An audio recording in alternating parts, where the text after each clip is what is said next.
Luke Fink has been labelled by many as the most entertaining drifter in Australia. His wild driving style and push it to the edge of the envelope attitude means he is always one to watch at the Drift Australia rounds.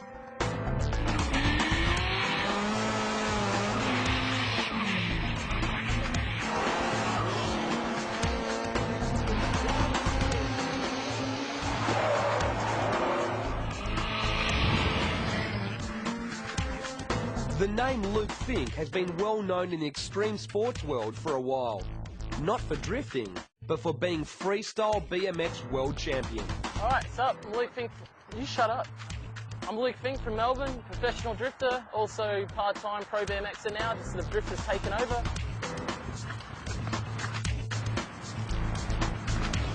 Hey.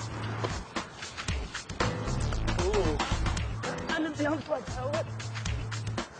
And a no-hander.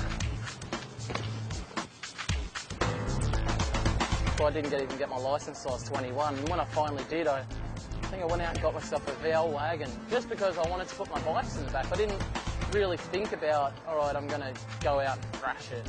I guess just snowballed. I never intended to do it professionally, it's just something that kind of happened over time. He was unknown in drifting outside of Victoria, but when he burst onto the Drift Australia scene in 2006, he made his name known, winning his first DA round in Tasmania, while driving with a broken ankle to boot. I think I went around to about 8 different doctors trying to get a dodgy roadworthy for my body, even though, you know, I probably wasn't okay to race, considering I couldn't still walk. Raced my first round, it was just all crazy. It went down so quick, and next thing you know, I was in the final and I won. I was kind of standing on the podium, sitting there going, what the hell just happened? Seriously, it felt like 5 minutes that day. In 2007, Luke showed his brilliance, but was never able to put it together and be consistent.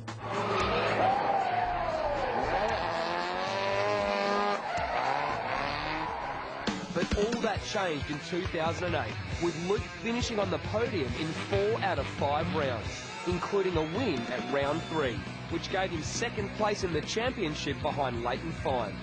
Luke would always celebrate in style.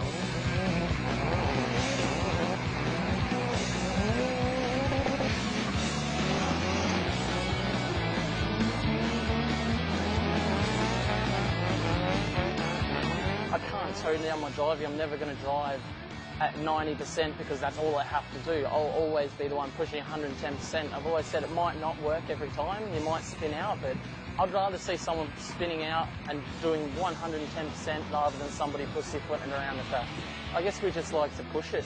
We like to make it look good and just push it as far as we can, I guess. That's just the way. We kind of no fear. I figure, you know, we go throwing ourselves around on concrete and we're in this car that's got roll cage and all of this safe stuff. It's like you feel invincible inside the car.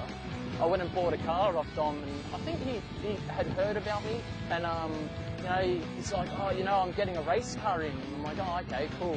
You know, like, he went and showed me a picture. I'm jokingly like, yeah, I'll drive it. Dom approached my dad and said, you know, if you want to get hold of Luke for me, I want him to drive my race car.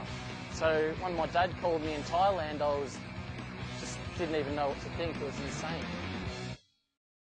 Every top driver needs a good, reliable car, and Luke certainly does with the Holford Motors S14.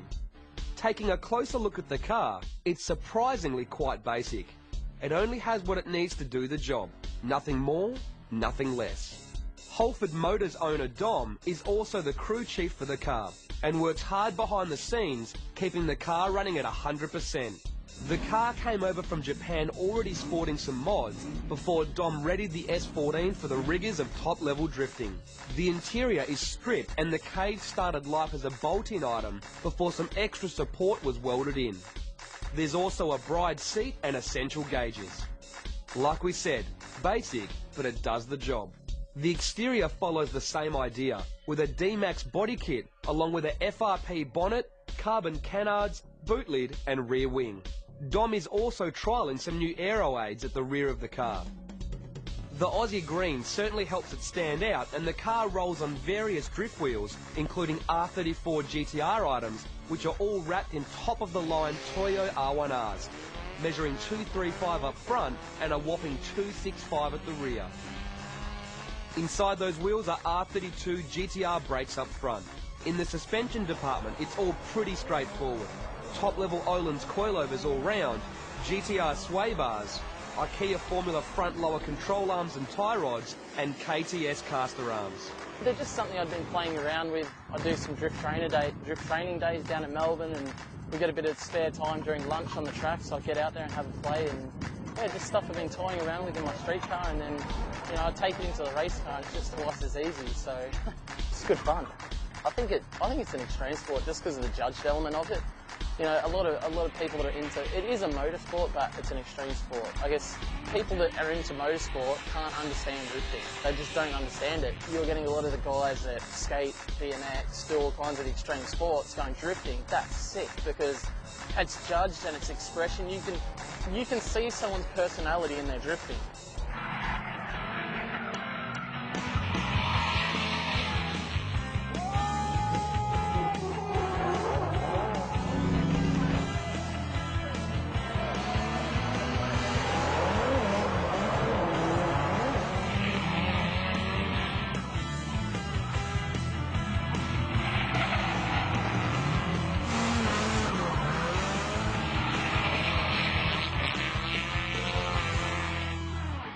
Under the hood, it's more of the same.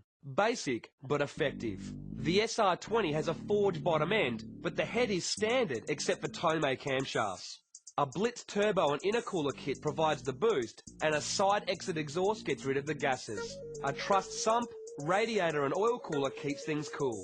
And a GTR in-tank pump feeds SARD injectors, while the Motec M400 runs the show. On race fuel, the car makes 310 kilowatts at the wheels. Not too little, not too much, just right.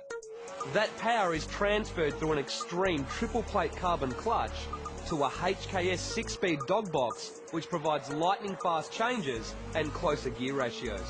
The rear end is all GTR, making it strong and reliable. My drifting, you know that I'm going to be out there 110% because it's just my style. That's what I do. Christian Pickering, he just throws his extra flair in, that little bit extra, and you can identify the driving styles with, the person.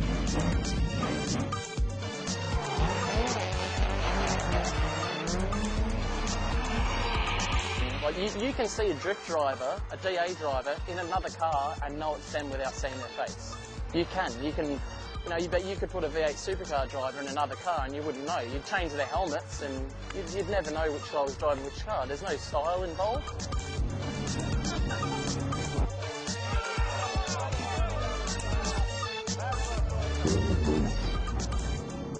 Where did he go? He's so stiff. He looks like Grandpa, doesn't he? Yeah. That's my next year's DA car. Look at the add-ons that thing's got. Dose's Vic spec for... That's all it is. If you're in Victoria and you don't come with Dose, take it home. If you've got a blow-off valve, you're going to do... or any of that, forget about it. It's all about the... Victorian style.